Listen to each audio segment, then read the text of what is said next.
Hello everyone. चलिए आज हम पढ़ते हैं क्लास 11-12 आईएससी मोहन राकेश जी द्वारा रचित आषाढ़ का एक दिन नाटक।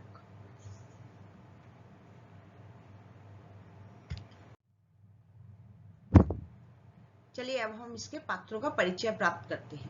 अंबिका गांव की एक वृद्धा है, एक बूढ़ी औरत है। मल्लिका उसकी पुत्री है, उसकी बेटी है। कालिदास कवि हैं। दंतुल राजपुरुष है। मातुल मातुल कवि मातुल माने मामा, कालिदास के मामा है। निक्षेप गांव के एक पुरुष है। विलोम वो भी गांव के एक पुरुष है। रंगिनी नागरी है, संगिनी नागरी है। अनुस्वार अधिकारी है, अनुनासिक अधिकारी है। प्रियंगु मंजरी राजकन्या है, कवि की पत्नी है। तो चलिए अब हम स्टार्ट करते हैं इस नाटक को। चलिए अब हम ये नाटक स्टार्ट करते हैं अंक 1 से। पर्दा उठने से पूर्व, पर्दा उठने से पहले हल्का हल्का मेघ गर्जन माने बादलों की गर्जन सुनाई पड़ रही है और वर्षा का शब्द, बरसात हो रही है। जो पर्दा उठने के अनंतर, पर्दा उठने के बाद भी कुछ क्षण तक चलता रहता है, उसके बाद भी वो स्वर सुनाई पड़ता है, फिर धीरे धीरे धीमा पड़कर विलीन हो जाता है, फिर वो स्वर जो है धीमा पड़ के गायब हो जाता है। पर्दा धीरे धीरे उठता है। ये एक नाटक है, इसे रंगमंच पर भी खेल सकते हैं, ये स्टेज पर भी प्ले कर सकते हैं। एक साधारण प्रकोष्ठ, प्रकोष्ठ माने कमरा है, एक साधारण सा कमरा है। दीवारें लकड़ी की हैं, परंतु निचले भाग में चिकनी मिट्टी से पोती गई हैं। नीचे का भाग जो है ना, उसे चिकनी मिट्टी से पोता गया है, जैसे गांव में होते हैं ना घर, उस तरह से। बीच बीच में गेरू से स्वस्तिक बने हैं। गेरू मतलब लाल रंग की एक मिट्टी होती है ना, उससे स्वास्तिक माने एक मंगल चिन्ह, स्वास्तिक क्या होता है, एक मंगल चिन्ह होता है, स्वास्तिक बने हैं। सामने का द्वार अंधेरी ड्योढ़ी में खुलता है, अंधेरी ड्योढ़ी माने बरामदे की तरफ खुलता है। उसके दोनों ओर छोटे छोटे ताक है, जिनमें मिट्टी के बुझे हुए दिए रखे हैं। 2 ताक है, उस पर मिट्टी के 2 छोटे छोटे दीपक रखे हुए हैं। बाईं ओर का द्वार दूसरे प्रकोष्ठ में जाने के लिए है। बाईं ओर का जो गेट है ना, वो दूसरे कमरे में जाने के लिए है। प्रकोष्ठ माने कमरा। द्वार खुला होने पर उस प्रकोष्ठ में बिछे तल्प का, तल्प माने पलंग का एक कोना ही दिखाई दे रहा है। द्वारों के किवाड़ भी मिट्टी से पोते गए हैं और उन पर गेरू एवं हल्दी से कमल एवं शंख बनाए गए हैं। कमल और शंख क्या होता है, मंगल सूचक चिन्ह होते हैं, तो इनको बनाया गया है किवाड़ों पर। बाईं ओर बड़ा सा झरोका है, माने वेंटिलेटर है, एक बड़ा सा, बड़ी सी खिड़की है, जहां से बीच बीच में बिजली कौंधती दिखाई देती है। बिजली चमक रही है तो वहां से बिजली दिखाई पड़ रही है, बिजली का कौंधना दिखाई पड़ रहा है। प्रकोष्ठ में एक ओर चूल्हा है, आसपास मिट्टी और कांसे के बर्तन सहेज कर माने संभाल कर रखे गए हैं। दूसरी ओर झरोखे से कुछ हटकर 3-4 बड़े बड़े कुंभ रखे हैं, कुंभ माने मटके, जिन पर कालिक और काई जम गई है, माने उन पर काई और माने बहुत दिन से साफ नहीं हुआ है। उन्हें कुश से ढककर ऊपर पत्थर पर रख दिया है। कुश माने घास से ढककर पत्थर पर रख दिया है। चलिए इसके बाद नेक्स्ट पेज पर आते हैं हम लोग। झरोखे से सटा एक लकड़ी का आसन है, जिस पर बाघ छाल बिछी है, बाघ की खाल बिछी हुई है। चूल्हे के निकट 2 चौकियां हैं, 2 चौकी रखी हुई है चूल्हे के निकट। उन्हीं में से एक पर बैठी अंबिका, उस चौकी पर अंबिका बैठी हुई है। छाछ से धान फटक रही है, माने छप्पर माने सूप से धान फटक रही है। एक बार झरोखे की ओर देखकर वह लंबी सांस लेती है, फिर व्यस्त हो जाती है। झरोखे की तरफ देखती है, फिर अपने काम में बिजी हो जाती है। सामने का द्वार खुलता है। मल्लिका गीले वस्त्रों में कांपती सिमटती अंदर आती है। अंबिका आंखें झुकाए व्यस्त रहती है, पर अंबिका उसको देख नहीं रही है, उसकी माँ उसको देख नहीं रही है, वो गीले वस्त्रों में भीतर घुस रही है। मल्लिका क्षण भर ठिठकती है, माने रुकती है, पल भर के लिए रुकती है, फिर अंबिका के पास आ जाती है। अब क्या है, आषाढ़ का पहला दिन, आषाढ़ क्या है, हिंदी का एक महीना, और ऐसी वर्षा, माँ कौन बोल रहा है, मल्लिका बोल रही है, ऐसी धरासार वर्षा माने इतनी ज्यादा वर्षा, दूर तक की उपत्यकाएं माने जो वैली है ना वो भी भीग गई हैं, पहाड़ की जो तलहटी है वो भी पूर्ण रूप से भीग चुकी है, और मैं भी तो देखो ना माँ कैसे भीग आई गई हूँ। मतलब वो बेटी माँ से बोल रही है कि मैं भी उस बरसात में भीज गई हूँ। अंबिका उस पर सिर से पैर तक एक दृष्टि डालकर फिर व्यस्त हो जाती है। अंबिका उसको देखती है ऊपर से नीचे तक, फिर बिजी हो जाती है। मल्लिका घुटनों के बल बैठकर उसके कंधे पर सिर रख देती है। गई थी कि दक्षिण से उड़कर आती बकुल पत्तियों, माने बकुल माने एक तरह का फूल, सदाबहार का पेड़ होता है ना, उसकी पत्तियों को देखूंगी, और देखो तब वस्त्र भिगो आई हूँ। उसके केसों से को चूमकर खड़ी होती हुई ठंड से सिहर जाती है, सिहर माने कांप जाती है। सूखे वस्त्र कहाँ है माँ, इस तरह खड़ी रही तो मुझे जुड़ा जाऊंगे, तुम बोलती क्यों नहीं। अंबिका आक्रोश की दृष्टि से उसे देखती है। अंबिका क्या होता है, गुस्से में उसको, अपनी बेटी को देखती है। अंबिका सूखे वस्त्र अंदर तल्प पर रखे, तल्प में तख्ते पर रखे हैं, जाओ अंदर तल्प पर तख्ते पर सूखे कपड़े तुम्हारे रखे हैं, तुमने पहले से ही निकाल कर रख दिए। अंदर को चल देती है, वो अपनी माँ से पूछती है तुमने पहले से ही निकाल कर रख दिए क्या। बस चलिए नेक्स्ट पेज पर चलते हैं। तुम्हें पता था मैं भीग जाऊंगी, और मैं जानती थी तुम चिंतित होगी, परंतु माँ द्वार के पास मुड़कर अंबिका की ओर देखती है। मुझे भीगने का तनिक खेद नहीं, माने मेरे को थोड़ा भी दुख नहीं है, मैं भीगी हूँ। भीगती नहीं तो आज मैं वंचित रह जाती, वंचित माने डिप्राइव रह जाती।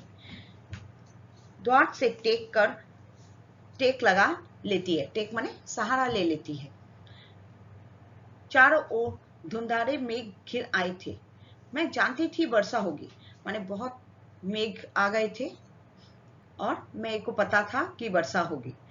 फिर भी मैं घाटी की पगडंडी माने पतले रास्ते पर नीचे नीचे उतरती गई।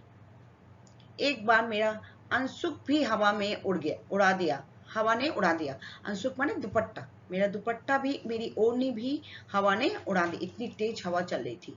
फिर बूंदे पड़ने लगी। अंबिका से आंख मिल जाती है। वस्त्र बदल लूं फिर आकर तुम्हें बताती हूँ। यह बहुत अद्भुत अनुभव था माँ। अद्भुत मीन्स अनोखा, विचित्र, बहुत अद्भुत। अंदर चली जाती है। अंबिका उठकर फटके हुए धान को एक कुंभ में डाल देती है, कुंभ मीन्स मटके में डाल देती है, और दूसरे कुंभ से नया धान निकाल लेती है। अंदर के प्रकोष्ठ से मल्लिका के शब्द सुनाई देते हैं, बीच बीच में उसकी झलक भी दिखाई दे रही है, उसकी माँ को उसकी झलक भी दिखाई दे रही है। नील कमल की तरह कोमल, माने नीले रंग के कमल की तरह कोमल और आर्द्र, आर्द्र मीन्स गीला, वायु की तरह हल्का, जैसे हवा हल्की होती है, और सब स्वप्न की तरह चित्रमय। सपना देखते हैं ना तो एक एक चित्र की भांति हमारी आंखों के सामने आता है, वैसे ही सपने की तरह चित्रमय। मैं चाहती थी उसे अपने में भर लूं और आंखें मूंद लूं। मैं चाहती थी, वो बोल रही है कि मैं चाहती थी कि उस पल को हमेशा के लिए बंद कर लूं अपनी आंखों में, हमेशा उसे देखती रहूं और अपनी आंखों को बंद कर लूं। मेरा तो शरीर भी निचो रहा है माँ, मतलब वो इतनी भीगी है। कितना पानी इन वस्त्रों ने पिया है। ओह, शीत की चुभन के बाद उष्णता का यह स्पर्श, माने शीत में कांप रही थी, उसके बाद उसको गर्माहट मिल रही है, गुनगुनाने लगती है, मतलब एक गीत गाती है। चलिए इसके बाद का पेज पढ़ते हैं। बाहर आ जाती है। माँ आज के वे क्षण मैं कभी नहीं भूल सकती। सौंदर्य का ऐसा साक्षात्कार माने प्रत्यक्ष दर्शन, माने इतनी सुंदरता मैंने पहले कभी नहीं देखी। जैसे वह सुंदर सौंदर्य आश्वस्त होते हुए भी, मैंने जिसको छुआ नहीं जा सके, जिसको हम छू नहीं सकते, फिर भी वो मांसल था। मांसल मीन्स मांसयुक्त। मैं उसे छू सकती थी, देख सकती थी, पी सकती थी। तभी मुझे अनुभव हुआ कि वह क्या है जो भावना को कविता का रूप दे देता है। जब हमारे मन में कोई भाव उठता है तो वही क्या होता है, कविता का रूप लेता है। तो वो बोली मैंने ऐसा फील किया, तो मेरे को तब समझ में आया कि मेरे जो भाव है वही कविता का रूप ले लेंगे। मैं जीवन में पहली बार समझ पाई कि क्यों कोई पर्वत शिखरों को सहलाती मेघमालाओं ना मतलब बादलों की पंक्तियों में खो जाता है। मेरे को उस समय समझ में आया कि क्यों लोग पर्वत की चोटी पर जाकर मेघमालाओं माने मेघों की पंक्तियों में खो जाता है। क्यों किसी को अपने तन मन की अपेक्षा आकाश में बनते मिटते चित्रों का इतना मोह हो रहा है। क्या बात है माँ, इस तरह चुप क्यों हो? अंबिका, देख रही हो मैं काम कर रही हूँ। मल्लिका, काम तो तुम हर समय करती हो, परंतु हर समय इस तरह चुप नहीं रहती। अंबिका के पास आ बैठती है। अंबिका चुपचाप धान फटकती रहती है। मल्लिका उसके हृदय हाथ से छाछ ले लेती है। छाछ मीन्स सूप ले लेती है उसके हाथ से। मैं तुम्हें काम नहीं करने दूंगी, मुझसे बात करो। अंबिका, क्या बात करूं? कुछ भी कहो, मुझे डांटो कि मैं भीग कर क्यों आई हूं। चलिए इसके बाद का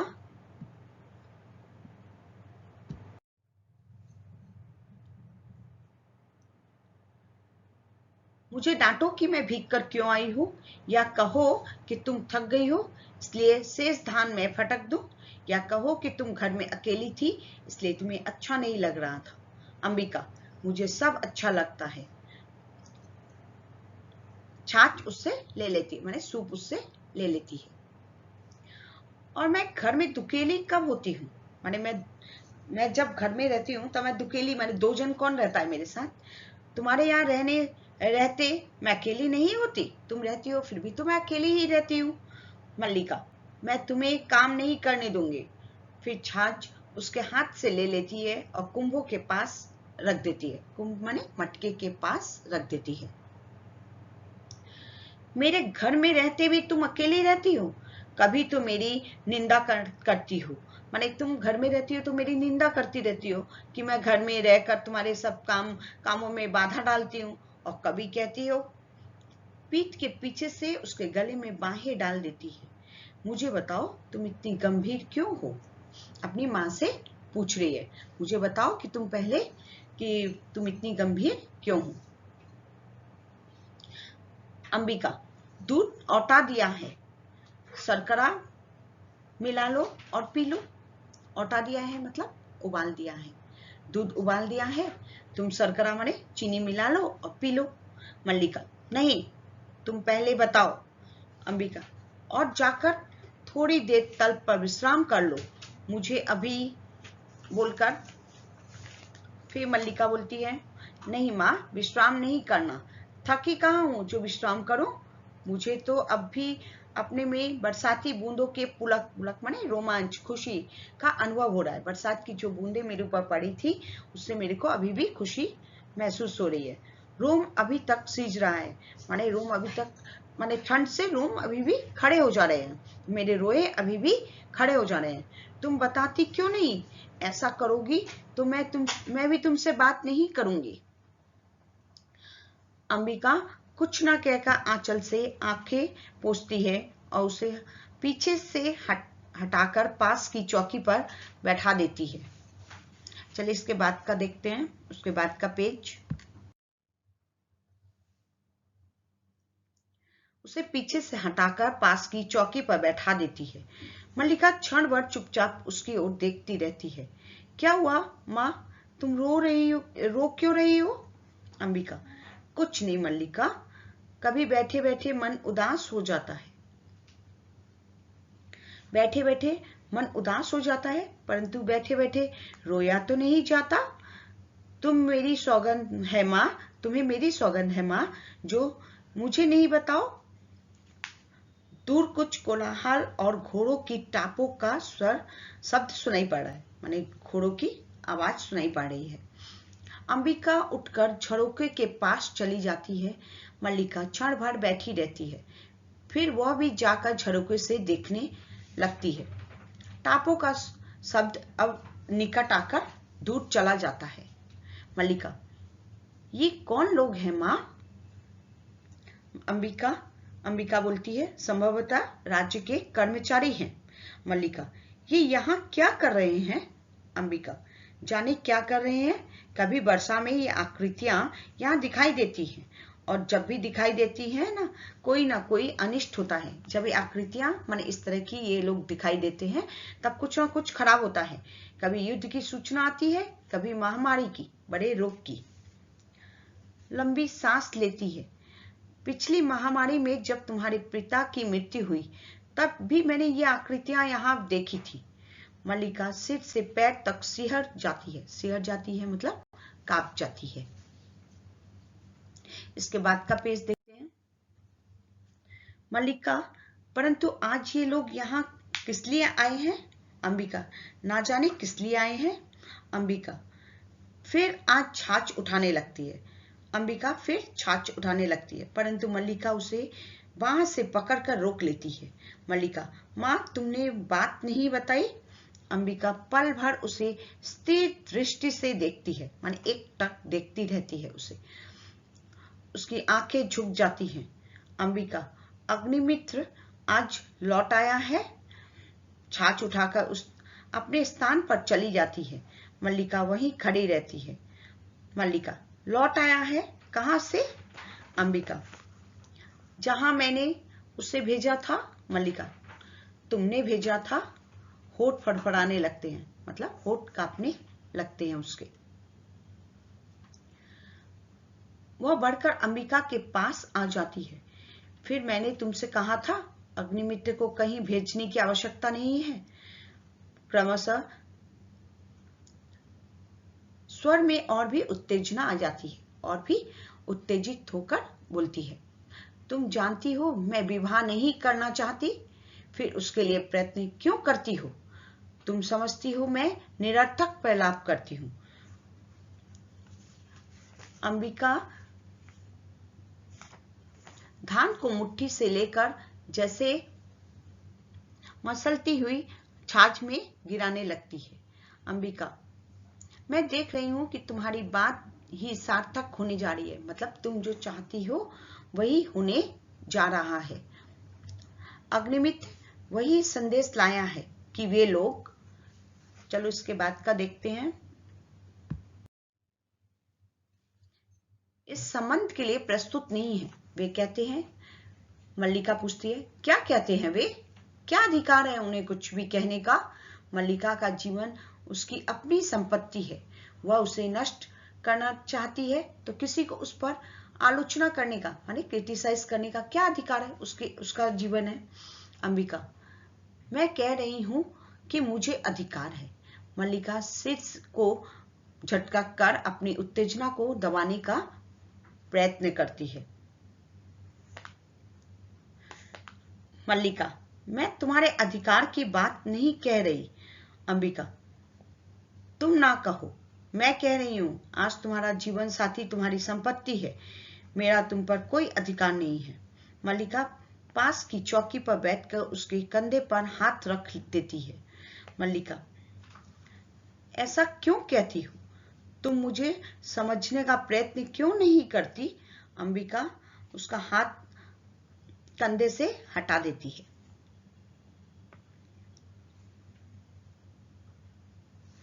अंबिका उसका हाथ कंधे से हटा देती है। अंबिका, मैं जानती हूं तुम पर आज अपना अधिकार भी नहीं है, किंतु इतना बड़ा अपवाद मुझसे नहीं सहा जाता। मल्लिका वहां बाहें घुटने पर रखकर उन पर सिर टिका लेती है।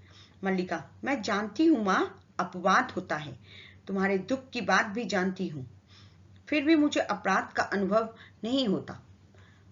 तुम्हें जो दुख है मैं जानती हूँ, पर मुझे उसका अनुभव नहीं होता। मैंने भावना में एक भावना का वर्णन किया है। मेरे लिए यह संबंध और संबंधों से बड़ा है। मैं वास्तव में अपनी भावना से प्रेम करती हूँ। मतलब मेरे भाव जो उठ रहे हैं मेरे मन में, मैं उससे प्रेम करती हूँ। चलिए इसके बाद का पेज देखते हैं।